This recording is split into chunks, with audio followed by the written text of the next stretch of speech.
Hello student, welcome to Rathi channel. நாம் இப்போ பார்க்க போகிறது 10th maths chapter 1 relations and functions.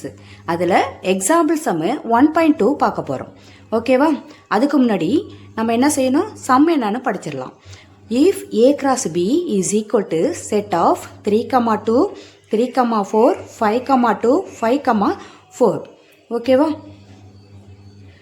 Then find A and B. ஓகேவா? இதுதான் சம்மு.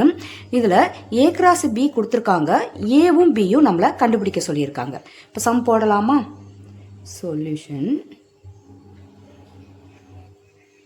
நம்ம என்ன சம்மில் கொடுத்துருக்காங்களோ அதை எடுத்து எழுதிக்கலாம். கிவன் என்ன கொடுத்துருக்காங்க, ஏ கிராஸ் பி கொடுத்துருக்காங்க. அதனால் A cross B is equal to set of 3,2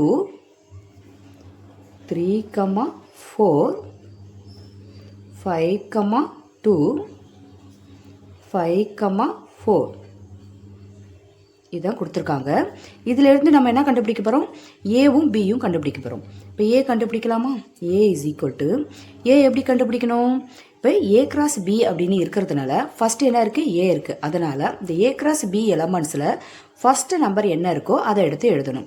என்ன இருக்குது, 3 3 5 5ன்னு இருக்கு இல்லையா, அதை எடுத்து எழுதணும். அதை எழுதுறதுக்கு முன்னாடி நம்ம என்ன தெரிஞ்சுக்கணும், ரிப்பீட்டாக இந்த நம்பரை ஒரு டைம் எழுதுனா போதும், திரும்ப திரும்ப எழுதணும்னு அவசியம் இல்லை. அப்போ 3, 5 இதுதான் என்னது, ஏ.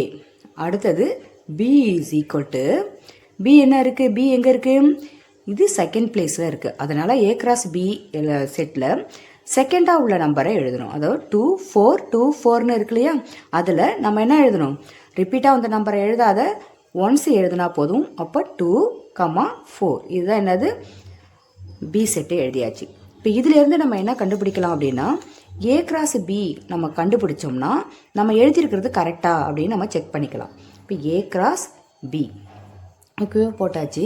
இப்போ நம்ம எழுதின ஏலையும் பிலையும் இருந்தும் நம்ம ஏ கிராஸ் பி நம்ம கண்டுபிடிக்க போகிறோம். அப்போ எப்படி எழுதுவோம், 3,2 3,4ன்னு எழுதுவோம், 5,2 5,4ன்னு எழுதுவோம்.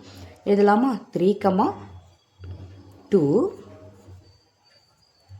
5,2. அடுத்தது என்ன வருது, 3,4. ஓகேவா? அது 3,2 3,4, அது 5,2 5,4. இதுதான் வந்துட்டு ஏ கிராஸ் பி நம்ம கண்டுபிடிச்சிருக்கோம். இப்போ அவங்க கொடுத்ததும் நம்ம எழுதுறதும் கரெக்டானு பார்த்தா நம்ம போட்டது சரின்னு அர்த்தம். ஓகேவா? இப்போ 3,2 3,4 5,2 5,4. இப்போ நம்ம போட்டது என்னது, கரெக்டு. ஓகேவா? ஓகே ஸ்டூடெண்ட், இந்த சம் ரொம்ப ஈஸி தான். இது இப்போ உங்களுக்கு புரிஞ்சிருக்கும்னு நினைக்கிறேன். ஓகே, இந்த வீடியோ பிடிச்சிருந்தா லைக் பண்ணுங்கள், ஷேர் பண்ணுங்கள், சப்ஸ்கிரைப் பண்ணுங்கள். நெக்ஸ்ட் வீடியோவில் நம்ம மீட் பண்ணலாம். Thank you student.